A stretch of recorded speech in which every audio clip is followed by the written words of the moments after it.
Bom dia, amados irmãos e amigos, graça, paz e misericórdia. Estou aqui mais uma vez gravando no espaço aqui da minha casa, né? Não estou fazendo live hoje por causa dos demais compromissos que eu tenho, então não teve como ir ali no espaço de gravação do Guilherme. Eu quero com esse vídeo dar início ao estudo sobre a profecia de Gog e Magog, tá? Eu gostaria de pedir que os irmãos que vierem assistir o vídeo façam algo mais ou menos como um dever de casa. Leiam o capítulo 38 e 39 de Ezequiel inteiro, para nos ajudar a economizar tempo aqui, tá? Você pode ler na tradução textual, na tradução João Ferreira, ou na tradução da Bíblia que você tiver. Se possível, leia pelo menos umas 5 vezes, tá?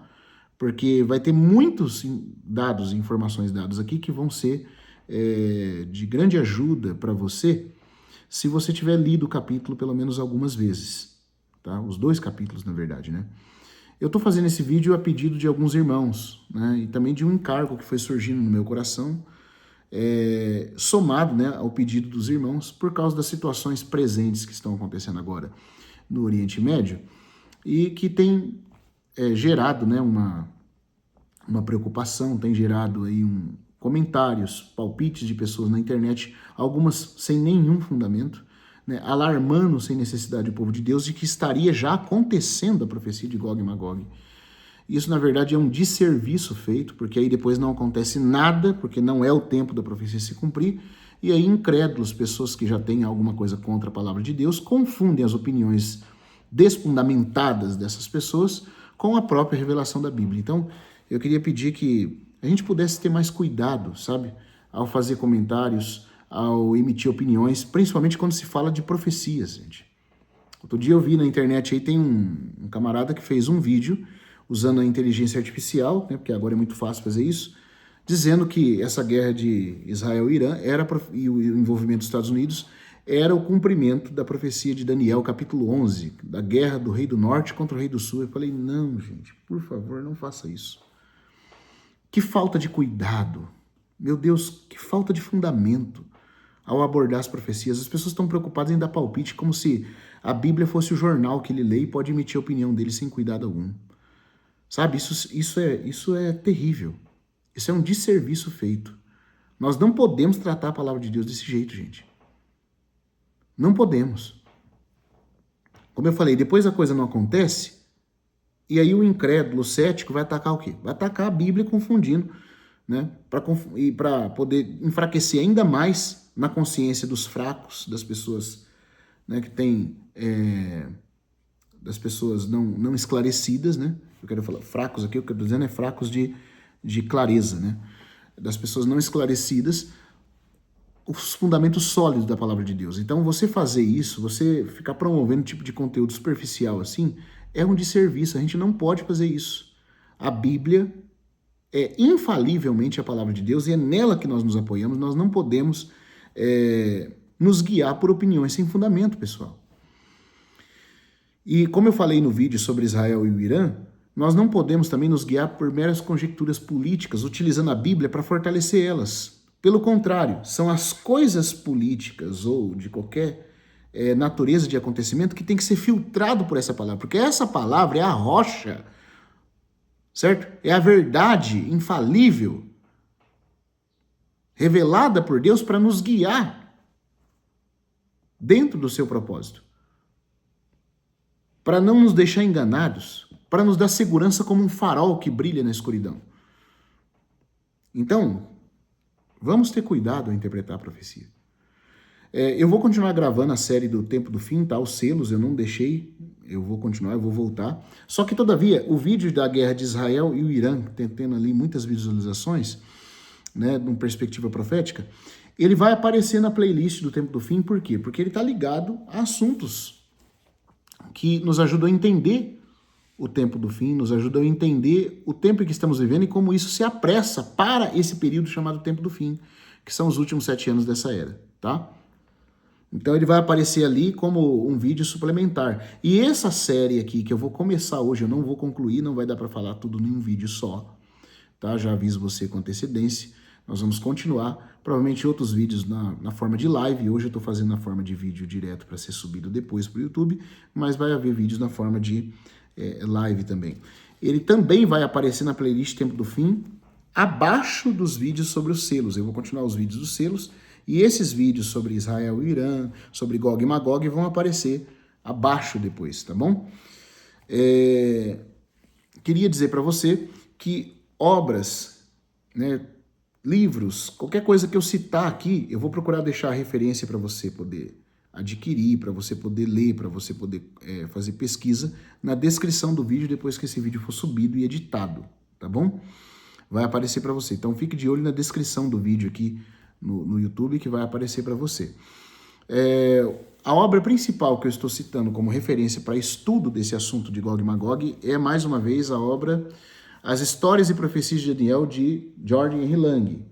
Eu sei que há outras obras que tratam desse assunto, por exemplo, como As Grandes Profecias, de Pember, e eu tenho aqui também um material que eu já compilei, né, encadernado, porque o livro não se encontra em português, eu precisei fazer uma tradução rápida, né, para poder usar para um curso que eu quero começar, como os irmãos bem sabem. É a obra de Nathan West, né, tá aqui encadernado, chamado O Reino Milenar de Nosso Senhor Jesus Cristo, esse grande erudito americano, né, escreveu esse livro maravilhoso, né, O Reino Milenar de Nosso Senhor Jesus Cristo. Ele também trata desse assunto aqui, embora a opinião dele seja um tanto divergente da do Lang, e depois de estudar a obra dele, onde ele cita outros autores, estudar o Pember, né, e ver as obras do Lang. Mais uma vez, eu preciso dizer para você que a minha pontuação vai para o nosso irmão aqui. Porque é impressionante as coisas que ele consegue enxergar. Para você que está me acompanhando com o livro, quer me acompanhar com o livro, a página é a página 395 do livro As Histórias e Profecias de Daniel, o apêndice C, uma análise de Ezequiel 38 e 39. Eu não estou sendo partidário, não estou seguindo o G.H. Lang aqui, porque agora eu estou vamos dizer assim, na vibe do Lang, né? Estou hypando aqui em tudo que o Lang fala, eu assino embaixo. Não é isso, não. Eu leio e estudo. Já estudei esse assunto, por exemplo, com o irmão Gini Francesco, no livro dele, Sinales de los Tiempos, certo? Tá ali em cima, ali, a obra, uma obra grossa, assim. Ele trata desse assunto ali também. Já vi com o Pember, né? Já vi citações do assunto no Estudo Vida de Apocalipse, do Witness Lee, e nessa obra do Nathan West, que eu estou falando aqui, né, onde ele cita outros autores eruditos de peso. Mas eu vou dizer para você, e li o G.H. Lang, e dentre todos os autores que eu li, que eu citei aqui, nenhum me impressionou tanto como o nosso irmão, G.H. Lang. Por isso que eu vou falar dele. Porque eu considerei as outras opiniões, fiz um estudo minucioso com outros autores, mas, de novo, né, o peso foi mais para o nosso irmão Lang aqui. É impossível eu ficar contra o que ele coloca, porque é muito fundamentado. Não que os outros irmãos não sejam sérios, mas parece que o irmão Lang, de novo, com uma graça especial do Senhor, conseguiu perceber coisas que os demais não perceberam. Tá bom? Então, por isso que eu vou falar dele de novo. E, de novo, admito aqui, eu tive que desconstruir paredes já erguidas, como diz o irmão Josadak, né? Paredes erguidas já na minha interpretação escatológica, tive que ser derrubado e posto abaixo. Porque o que ele faz aqui é impressionante, gente. Já vou adiantar uma coisa, eu peço perdão se alguns nomes que ele citar aqui, de povos ou lugares, eu não consegui pronunciar muito bem, porque são nomes russos, eslavos, então você sabe, né? Não vai. Não vai, gente. Eu comecei a tentar ler ali a obra do Irmãos Karamazov, né? Tô lendo ainda do Dostoiévski, e eu vou falar para você, eu tenho uma dificuldade imensa, tá? Eu já tô reconhecendo aqui a minha fraqueza em pronunciar nomes russos, ou de qualquer origem que tem ali dos povos ali da Polônia, Rússia, né, o povo eslavo ali, não dá. Finlandês também ali, perto da Europa ali, não vai dar. Ele vai citar alguns nomes aqui e provavelmente eu não vou conseguir ler muito bem. Peço perdão a vocês. Digo para vocês lerem o livro e com certeza se você tiver uma boa leitura, você tiver domínio, né, da pronúncia desses nomes, você vai conseguir fazer muito melhor do que eu. Mas, né, que a minha fraqueza não impeça o poder de Deus de manifestar o conhecimento da sua palavra, tá? Pelo contrário, que esse vaso de barro só seja um canal para demonstrar a excelência do tesouro de ouro. Que Deus que usou Moody, que era um gago, possa usar a minha imperfeição também para trazer alguma coisa para a glória dele, né? Da revelação dele aos meus irmãos que me assistem, tá bom? Vamos orar, entregar esse tempo ao Senhor e vamos dar início então. Pai, nós confiamos em Ti para mais esse estudo que vamos fazer. Que o Senhor capacite, Senhor, aos que ouvem e ao que fala. O Senhor nos dá meios de, com seriedade, penetrar na Tua Palavra e nós podermos, então, Senhor, ser ajudados pelo Teu Espírito a compreender aquilo que o Senhor revelou e não ficarmos aqui, Senhor, vendidos e levados por ventos de opiniões humanas que para nada servem. Nós queremos receber o que é Teu, para a Tua própria glória.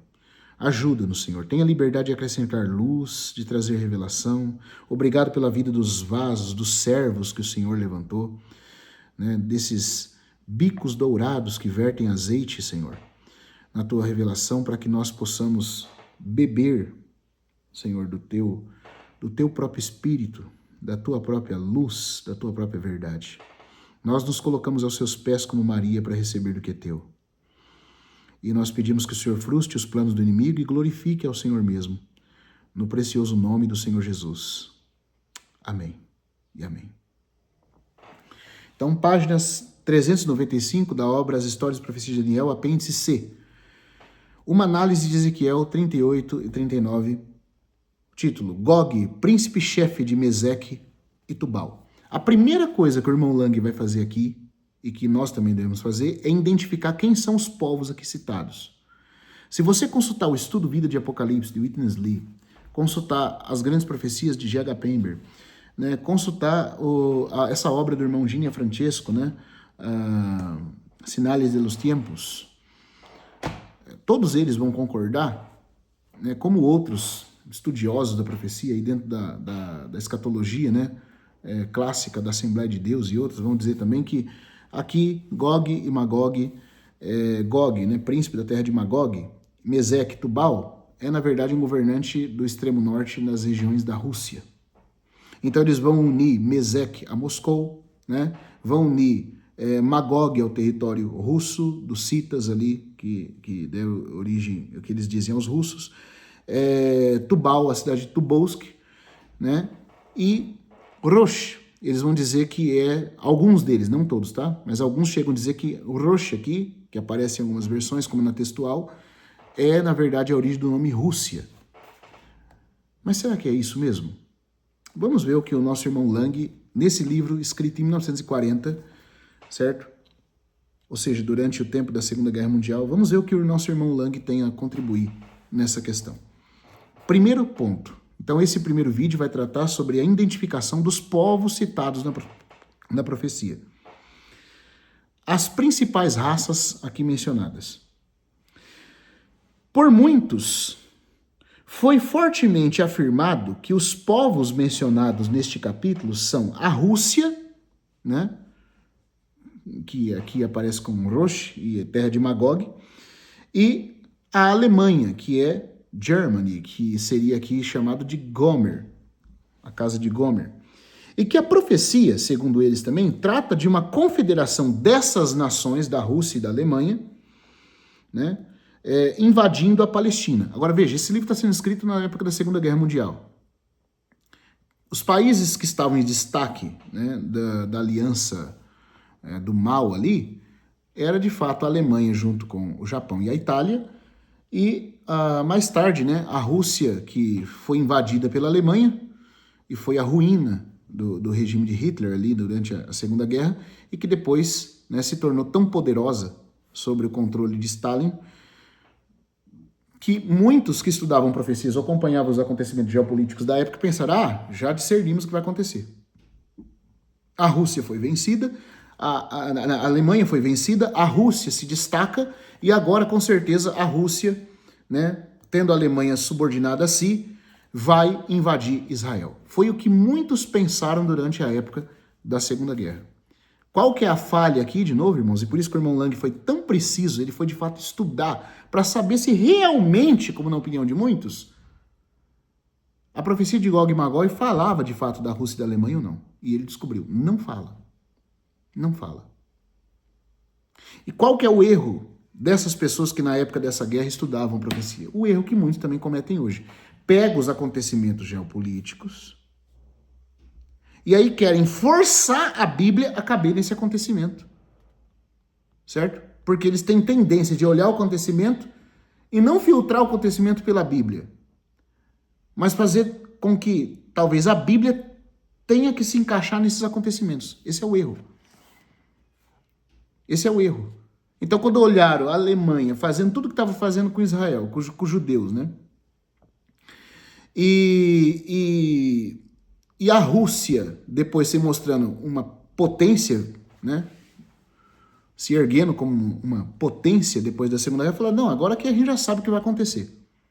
E começaram a aplicar a profecia de Gog e Magog a esse fato político do momento.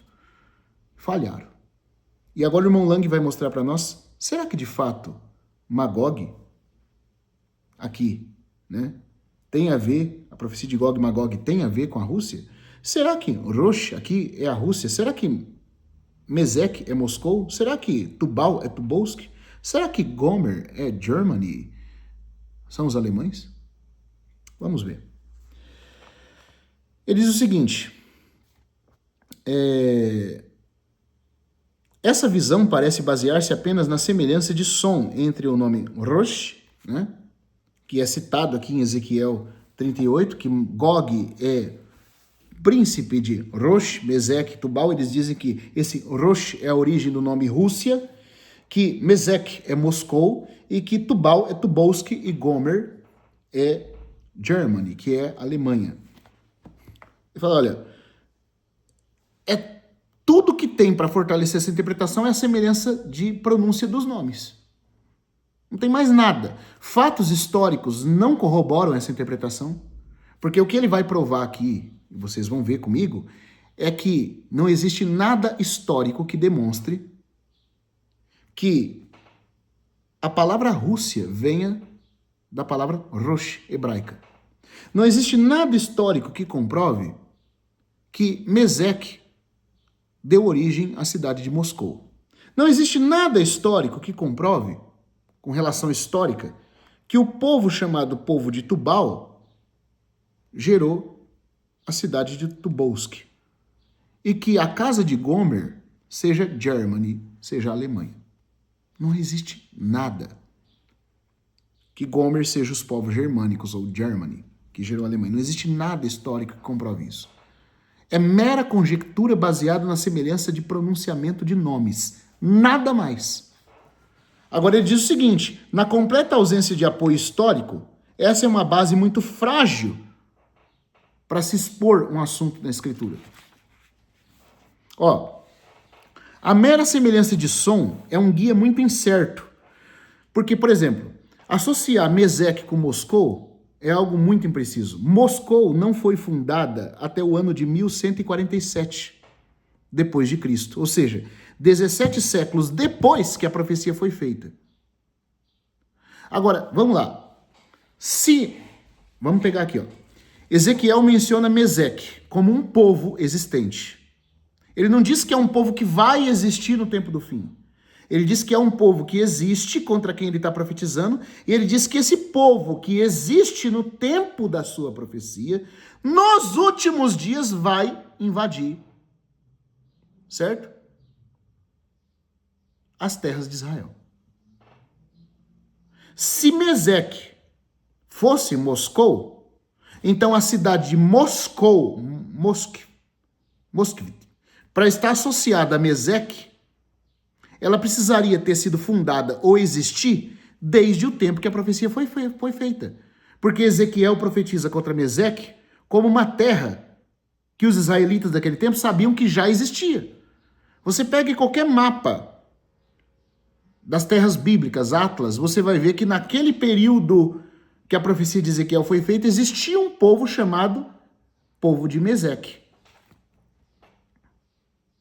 Agora, o interessante é que você fala que esse povo de Mesec é o povo que mora hoje em Moscou, só que o interessante é que a cidade de Moscou não existia no tempo que Ezequiel profetizou, sendo que o povo de Mesec já existia. E o povo de Mesec não habitava no território de Moscou. Então não tem ligação nenhuma histórica. E outra, a cidade de Moscou foi fundada no ano 1147 depois de Cristo. Certo? no século XII. Ao passo que Meseque já existia muito antes disso.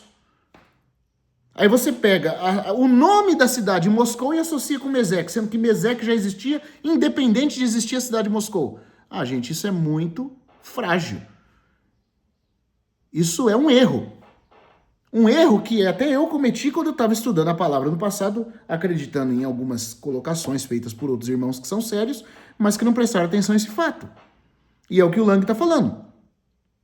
Moscou só foi fundada no século XII, em 1147 d.C., ao passo que Meseque, como um povo, já existia muito antes de Moscou, e não no território de Moscou.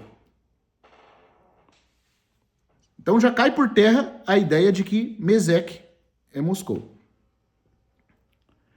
Ambas, Moscou e Tobolsk, são nomeadas de acordo com o rio em que cada uma está situada. Então ele diz que o nome da cidade Moscou e Tobolsk veio do rio que passa por essas cidades. Né? De acordo com o rio, tem um rio que passa ali nas regiões de Moscou e um outro que passa perto de Tobolsk, e foi isso que deu o nome de Moscou e Tobolsk. Não tem nada a ver com Meseque nem Tubal. É por causa do rio. Né? Cada uma recebe o nome de acordo com o rio que passa na região em que está situada. E a origem dos nomes delas não é conhecida e não oferece base para nenhuma opinião. Então já cai por terra aqui a associação de Meseque com Moscou, de Tubal com Tobolsk. Tá? Agora vamos ver. Aqui na textual, se você ler, deixa eu ler aqui Ezequiel 38, versículo 1. Fala, ó. Veio a minha palavra de Yahvé dizendo, filho do homem, põe teu rosto em direção a Gog, né? Ou da terra de Magog, certo? Gog, que vem da terra de Magog, ele é príncipe de Rosh, certo? De Meseque e de Tubal.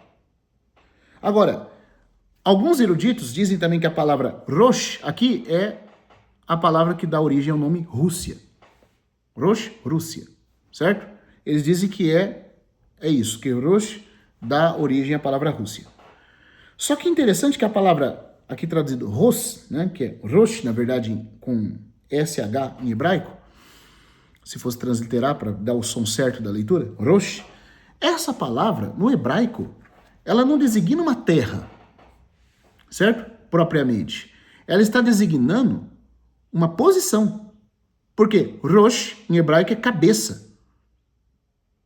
Príncipe, governante, o governador, aquele que encabeça.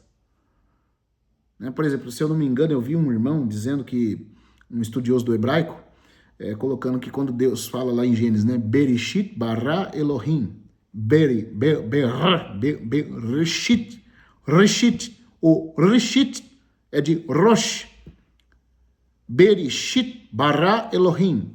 No princípio criou Deus. Essa palavra no princípio, Bereshit, o Reshit vem de Rosh. Então significa que você poderia ler, no cabeça Deus criou. No príncipe, no cabeça Deus criou os céus e a terra. Não só que foi no princípio, mas foi em alguém. E isso tem uma associação com o Logos, em quem Deus criou todas as coisas, que é o seu filho, o herdeiro de todas as coisas. Muito interessante. Por quê? Porque o Rosh significa cabeça. Então, na verdade, o Rosh não seria uma localização. Os que dizem que Rosh aqui é a origem da Rússia estão errados, porque, na verdade, de acordo com o que o nosso irmão Lang está dizendo, e tem muito fundamento, já que a expressão Rosh significa cabeça, governante, o versículo deveria ser lido assim: Filho do homem, põe teu rosto em direção a Gog, na terra de Magog, príncipe governante. Por quê? Porque Rosh é governante, cabeça. Príncipe governante, não é príncipe de Rosh, é príncipe Rosh. A tradução da textual põe príncipe de Rosh. Outras bíblias também põem príncipe de Rosh. Mas a versão autorizada inglesa e outras traduções, analisando que Rosh significa cabeça, governante, então eles colocam mais acertadamente príncipe governante da terra de Meseque, de Tubal e profetiza contra ele. Então não é que Rosh é uma terra, Rosh é cabeça. Então quando põe aqui que Gog, da terra de Magog, é o príncipe, Nas em hebraico, né? É o príncipe. Nas. Rosh, ele é o príncipe governante. Não é que ele é príncipe de Rosh, como se Rosh fosse a terra. É uma tradução imprecisa e aqui a textual não foi tão feliz. Na verdade, a tradução mais correta seria príncipe Rosh, príncipe governante, príncipe cabeça. Da onde? De Meseque e de Tubal. Então, Rosh não é a origem da palavra Rússia. Rosh significa cabeça. Tá dando para entender? Então já descartou a associação de Meseque com Moscou. Certo? Porque Meseque já existia, não existia no território de Moscou. E Moscou só foi fundada no ano 1147 depois de Cristo, no século XII. O nome Moscou vem do rio que passa perto da cidade, assim como Tobolsk também vem desse rio. Não tem nada a ver com Tubal. Então já descartou a associação de Meseque com Moscou e de Tubal com Tobolsk. Agora está sendo descartado aqui a associação de Rosh como terra, porque Rosh aqui não é a terra. Rosh é a expressão cabeça, governante. Então é o príncipe governante. E Rosh não é o que dá origem ao nome Rússia. Bom, se não é assim, da onde vem então o nome Rússia? O irmão Lang continua dizendo assim, no final do segundo parágrafo da página 396. No entanto, há uma grande quantidade de estudos contrários à ideia de associar, né, o nome Rússia com Rosh. Assim, a 14ª edição da Enciclopédia Britânica afirma: o nome Rússia é derivado por meio de... Aí vem aqui os nomes eslavos e russos que eu peço perdão se eu não ler certo, tá? O nome Rússia é derivado por meio de Rossiaia, do eslavo Rus, ou Ros, né? Em bizantino é Pus, ou Pokrush. Um nome dado inicialmente aos escandinavos que fundaram um principado no Dnieper do século IX e que depois se estendeu à coleção de estados eslavos, né? De estados eslavos, dos quais esse principado formou um núcleo. Então havia um principado escandinavo, né? Aliás, um principado escandinavo que depois se estendeu aos povos eslavos, né? Esse principado era um núcleo desses estados eslavos. E ali, então,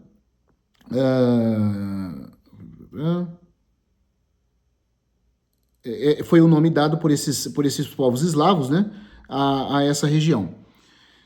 A palavra Rus é provavelmente derivada de Hotsi, um nome finlandês para os suecos, que parece ser uma corrupção dos suecos, né, Hotsimen, ou remadores ou marinheiros. Então, é daí que vem o nome Rússia.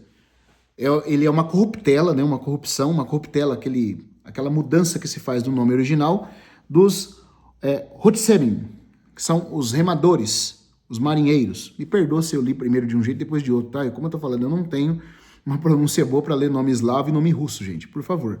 Vocês podem depois conferir na página aqui, porque provavelmente vai ter gente aqui que vai ler muito melhor do que eu. Então, o que ele está dizendo aqui? Que o nome Rússia, né, ele vem ali desse principado escandinavo, na região do povo eslavo, né, que estava... O povo eslavo é ali um povo próximo à Polônia, tá? Mais ao sul, mais para baixo um pouquinho do que o território russo de agora. E esse povo eslavo, foi dado a eles esse nome pelos suecos, e esse nome tem origem no termo que significa remadores ou marinheiros. Da mesma forma, o Lang continua, Fincher escreve sobre esses colonos escandinavos, dizendo: a fama atribui a Rurik, o líder sueco, o mérito de ter fundado em Novgorod e em Kiev os centros originais de um estado russo. O poder da influência sueca era tão grande, né, e as populações eslavas que aceitavam o domínio sueco eram tão pacientes e receptivos que o nome Hotsi, pelo qual o sueco era conhecido por seus vizinhos finlandeses, logo foi transferido do mestre para o súdito, ou seja, do sueco para o povo finlandês, né? E se tornou a designação comum do povo russo. Então, ele está dizendo aqui que o povo russo, ele surge dos povos eslavos daquela região, né? E que esse nome é dado pelos suecos a eles. E que os finlandeses chamavam os suecos de Ruotsi. E que depois os finlandeses chamavam os suecos de Ruotsi, e que os suecos, como dominaram, né, como era um povo que tinha preeminência sobre os eslavos daquela região, os eslavos ficaram conhecidos assim, e foram esses eslavos colonos que deram origem, usando esse nome que os suecos lhe atribuíram, porque os suecos eram assim chamados pelos finlandeses. Então esse nome passou dos suecos para os eslavos daquela região, os colonos eslavos, e os colonos eslavos deram origem ao povo russo. Quem são os eslavos colonos? Aquele povo que habitava na região ali próxima à Polônia, certo? E qual é a etimologia desse nome? Remadores ou marinheiros. Lang continua dizendo o seguinte: por essas duas citações, então a Rússia, nada tem a ver com Rosh. Rosh é uma palavra hebraica para governante, tá? Rússia nasce dos povos eslavos, que eram súditos dos suecos, que tinham recebido o nome de marinheiros, remadores dos finlandeses, e passaram esse nome, pelo qual eles aceitavam ser chamados, aos seus súditos eslavos. E esses eslavos colonos fundaram, né, a origem do povo russo. Rússia, de Ruotsi, né, que tem origem na etimologia de nome remadores e marinheiros, por causa dos rios que haviam próximo àquela terra. É daí que vem o nome Rússia. Nada tem a ver com Rosh. Rosh aqui, no texto de Ezequiel, é príncipe governante. Então já descartamos a associação de Mesec com Moscou, de Tubal com Tobolsk, certo? Moscou, capital da Rússia, nada tem a ver com Mesec. Tubal, nada tem a ver com Tobolsk, porque Moscou e Tobolsk recebem esses nomes dos rios que passavam naquelas cidades. E o próprio nome Rússia vem de marinheiros que navegavam em rios, dos eslavos daquela região. Nada tem a ver com Rosh, aqui da profecia de Gog e Magog. Antes, Rosh aqui é a designação governante. Então, Gog é o príncipe governante. Rosh, ele é o Rosh, o governante da terra de Mesec e Tubal. Mas Mesec e Tubal nada também tem a ver com Moscou e Tobolsk. Então, desmantelou tudo, né? Deu para vocês acompanhar, gente? Desmantelou tudo. Mesec não tem a ver com Moscou, Tubal não tem a ver com Tobolsk, e Rosh, que não é uma terra, e sim uma designação de governante, nada tem a ver com a Rússia. A origem da palavra Rússia vem de marinheiros, navegadores, remadores. Por essas duas citações, o Lang continua: sou grato ao professor F.F. Bruce, né, aquele grande exegeta e doutor das línguas do Novo Testamento, da Universidade de Lands, né, ele foi esse professor da Universidade da Escócia, escocês ali, e lecionou em Lands, cujo artigo Os Nomes Próprios de Ezequiel 38, na revista A Colheita, né, de setembro de 1940, também pode ser estudado com proveito. Há um acordo geral de que Tubal se refere aos clássicos Tibarene, localizados na época de Ezequiel entre o Mar Negro e o Mar Cáspio, né? Então, ele diz que há um acordo geral de interpretação de que Tubal se refere a esse povo que estava localizado entre o Mar Negro e o Cáspio. E que Togarma, né, é a Armênia, um pouco ao sul do distrito anterior, ou seja, fica um pouco ao sul, né, da casa de Tubal. Que Mesec, né, aponta para Mosque, na época, na mesma área que a anterior. Que Magog significa os citas que ocupavam então o Cáucaso, embora outros digam que eram os lídios. Há também um amplo acordo de que Gomer representa os Gmirra, dos registros assírios, que são também os, aqui fala cimérios, mas é quimérios dos gregos.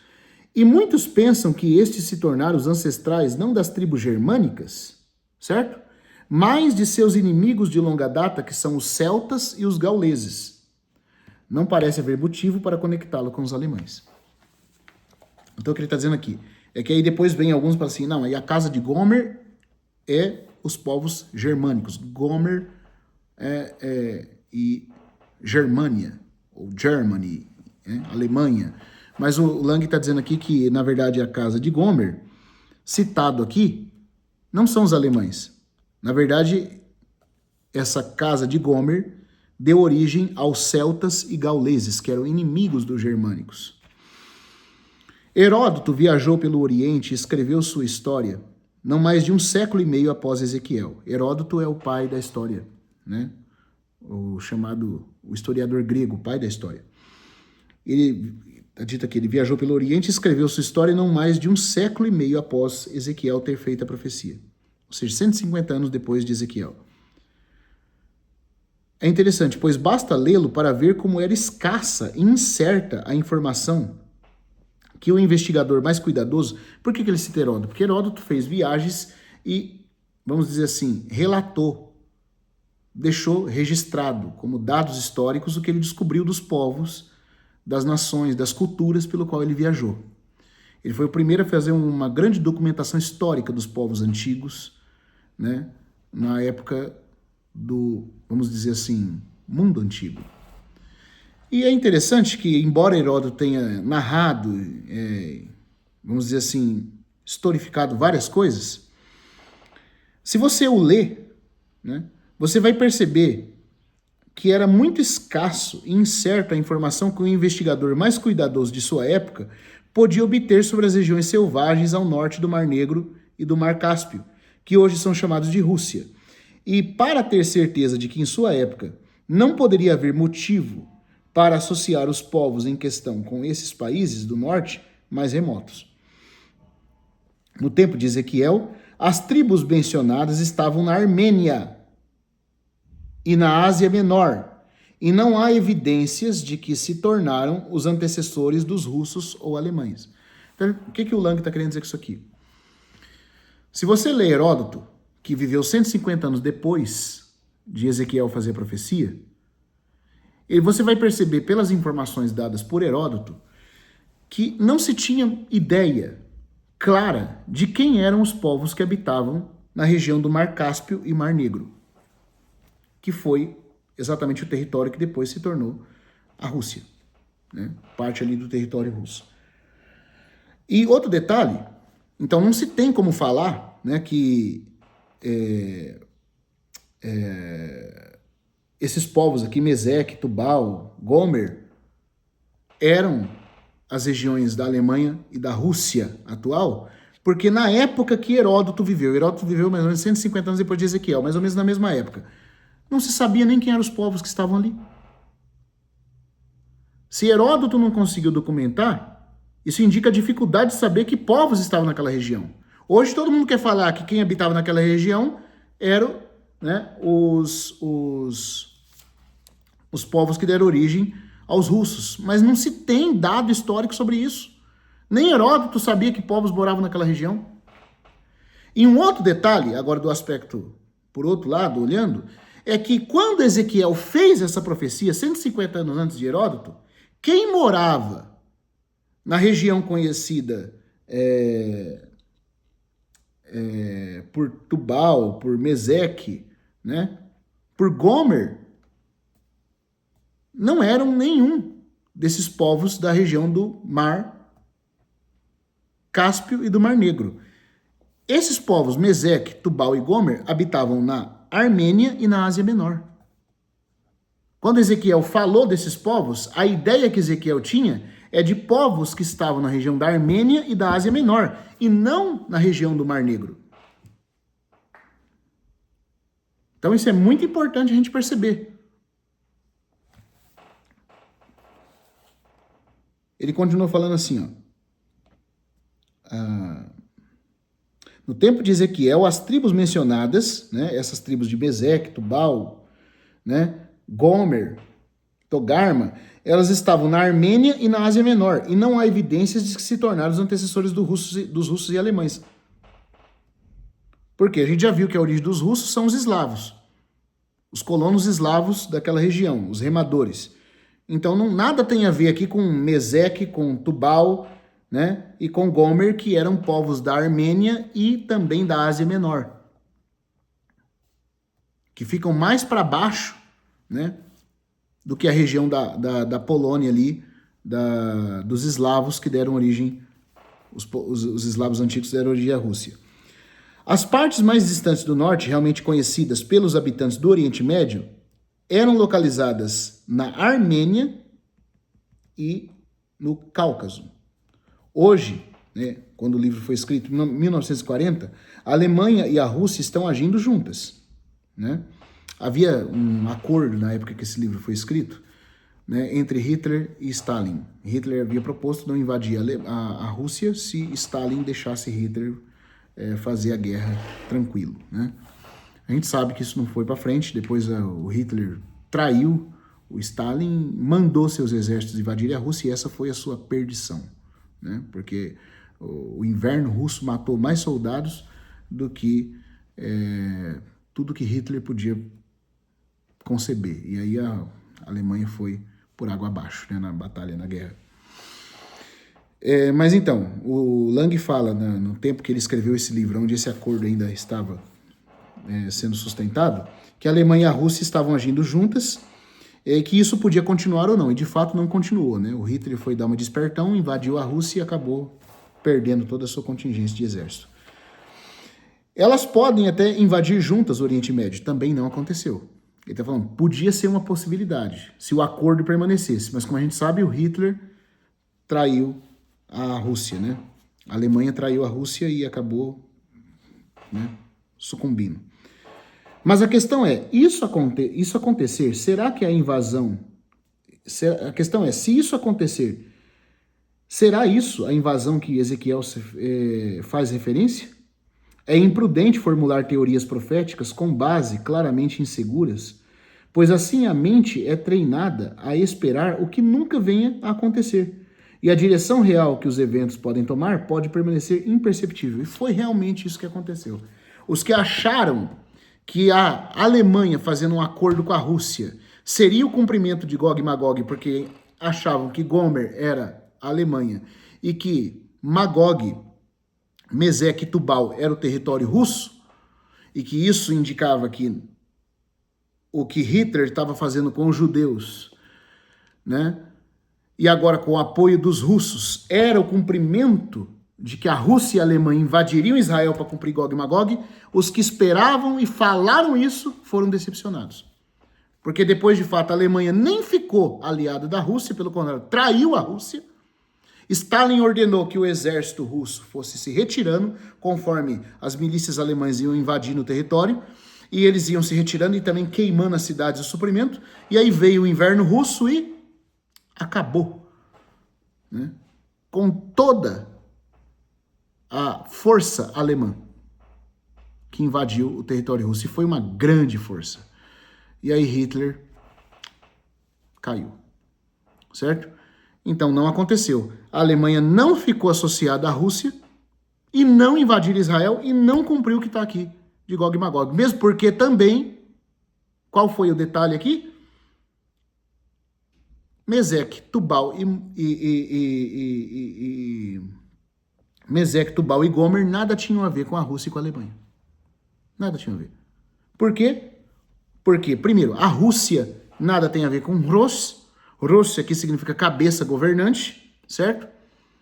Cabeça governante. Então, Gog é o Rosh da terra de Meseque e Tubal. É isso que o texto está falando. Não está falando que Rosh aqui é uma terra que deu origem à Rússia. Nós vimos que o termo Rússia, Rutsi, vem dos eslavos, né, que aceitaram esse nome dado pelos suecos, do principado daquela região, e que fundaram os primeiros habitantes do que mais tarde veio a ser a Rússia.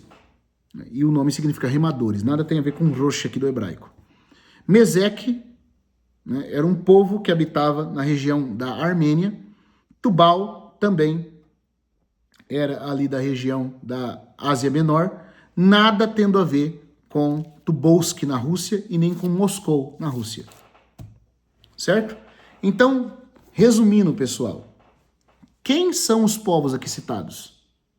Né? Depois que a gente falou, desconstruindo o erro e apresentando então a verdade. Quem são os povos aqui citados? O texto, se você ler, vai dizer o seguinte, com esse cuidado e com essa leitura aqui, que nós explanamos aqui, demonstrando os fatos. Veio a minha palavra de Iavé, dizendo, filho do homem, põe teu rosto na direção a Gog. Gog é o príncipe, certo? Gog é um personagem. Da terra de Magog. Depois nós vamos falar um pouquinho de Magog. Mas quem que é esse Gog da terra de Magog? Ele é príncipe governante. A palavra Rosh aqui não é terra, como algumas traduções tentam dar a entender. Rosh é cabeça, governante. Então ele é o príncipe governante da terra de Meseque e de Tubal. Certo? Quem que é Meseque? Meseque fica na região da Armênia e Tubal fica na região da Ásia Menor. Meseque não é Moscou. Moscou vem dos povos eslavos, colonos, que eram governados pelos suecos e que receberam o nome de Holtz e fundaram a colônia que mais tarde virou Rússia. Certo? Meseque, então, fica na região da Armênia e Tubal na região da Ásia Menor.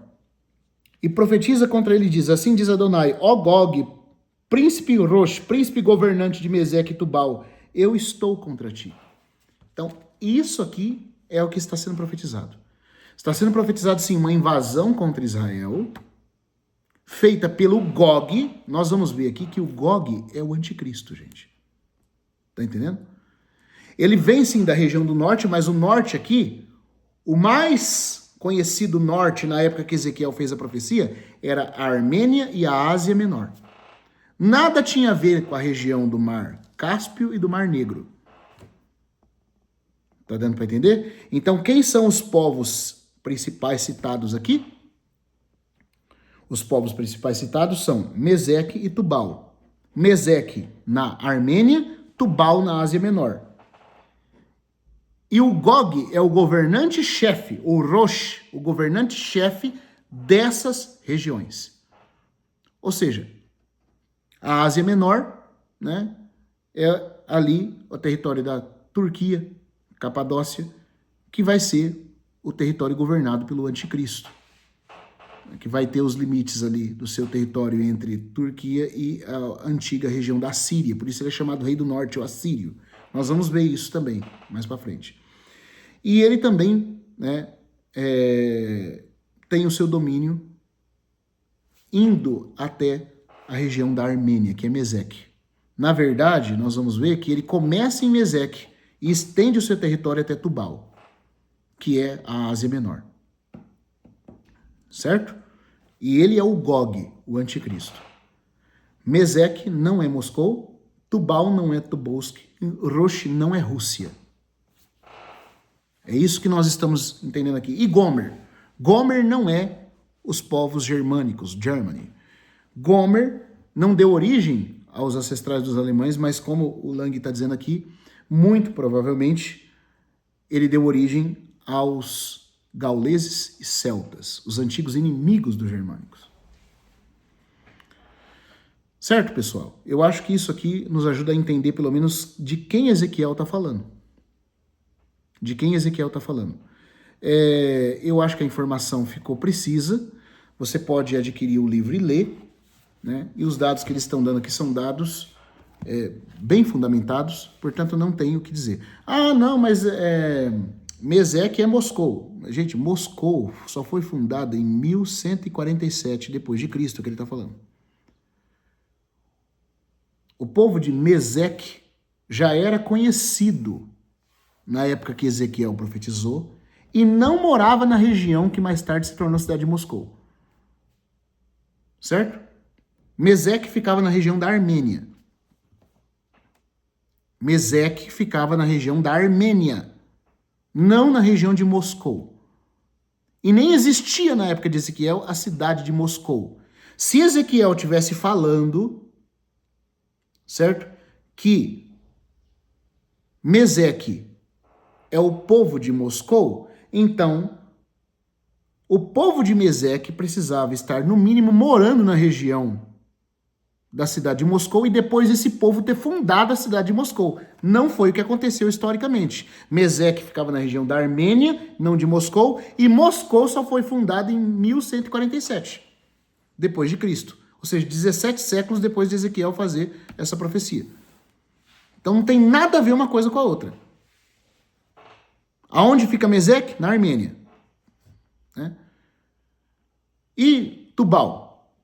Tubal fica na Ásia Menor, não na cidade de Tobolsk. Tobolsk, da Rússia, né, acho que fica na região oriental da Rússia, recebe o nome de Tobolsk por causa do rio que passa naquela região.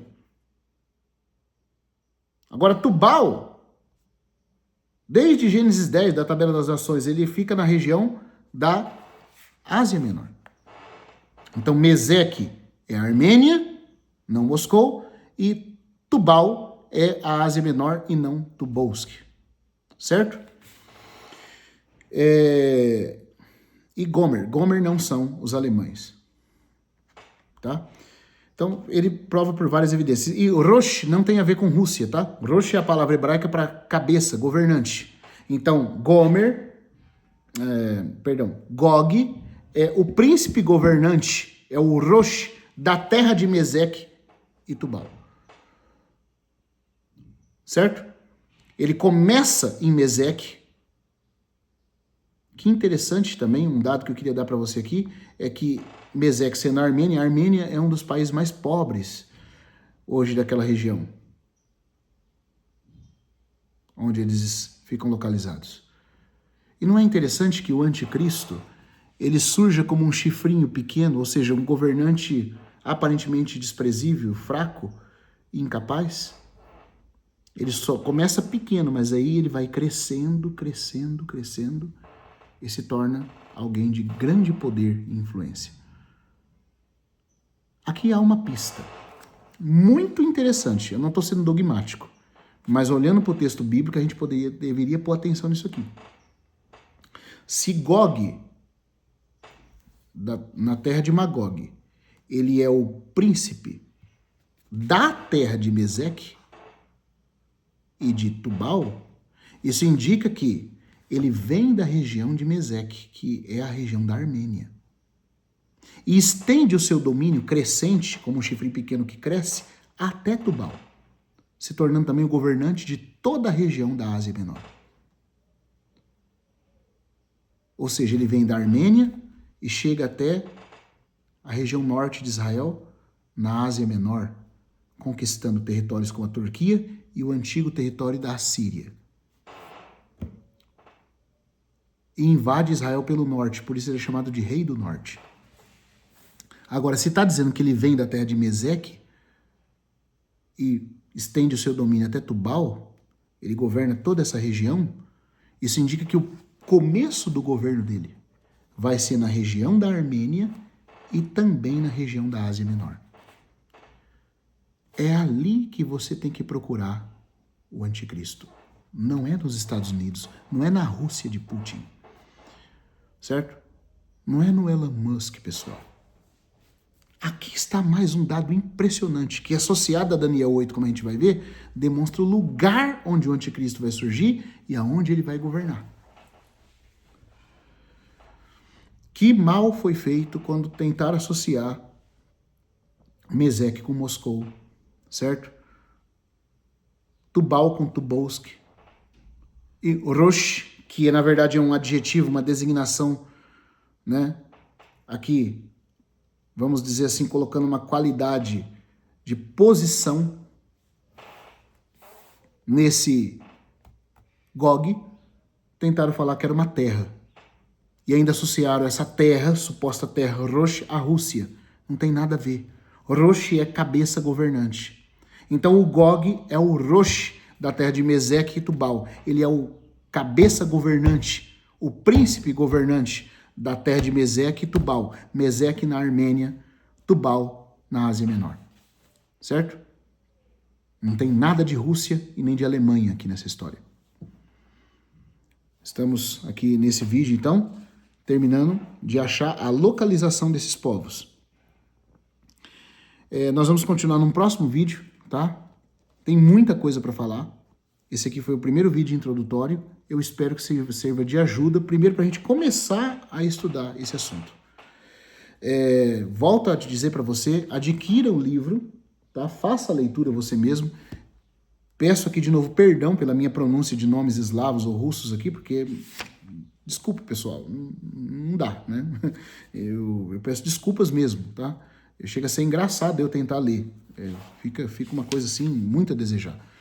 Mas que Deus possa utilizar, né, essa minha limitação, mesmo assim, para glorificar seu nome e ajudar os irmãos a entender a palavra dele dessa forma, tá?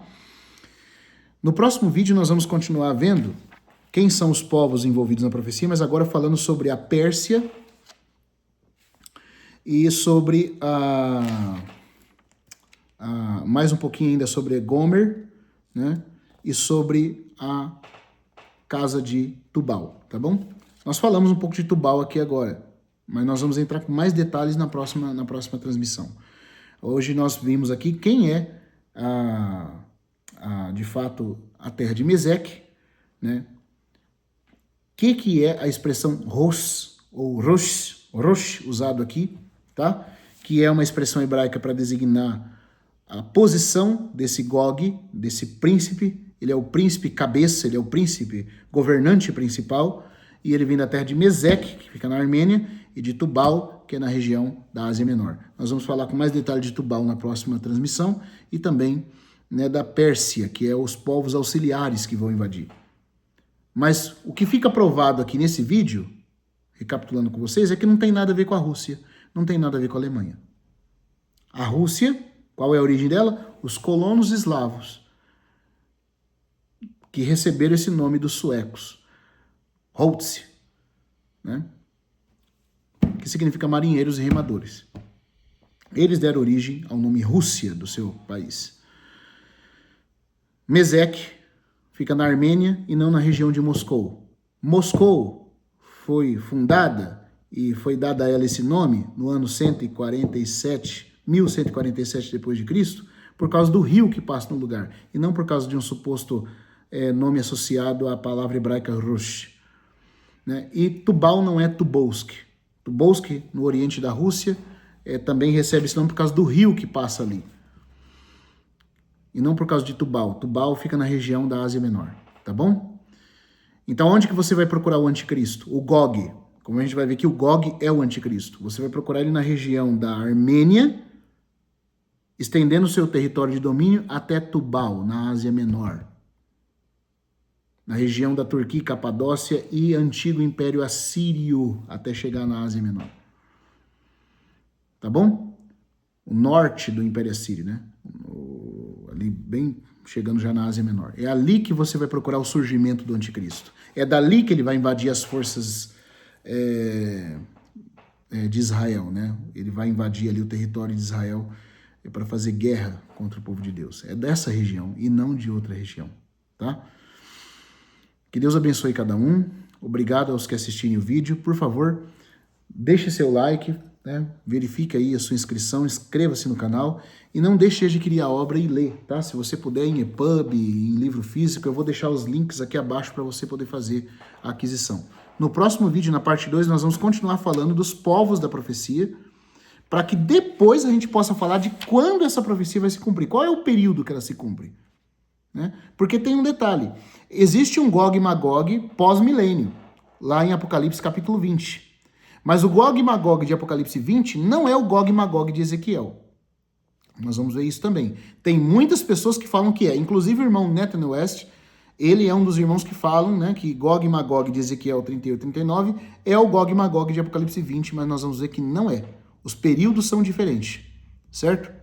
Os períodos são diferentes. Mas isso vai ficar também para o segundo vídeo. No segundo vídeo nós vamos terminar de falar da localização e da identificação dos povos aqui da profecia. Ficou faltando falar da Pérsia e detalhar mais um pouco sobre Tubal. Nós vamos fazer isso no próximo vídeo. E aí nós vamos entrar também no período em que a profecia se cumpre.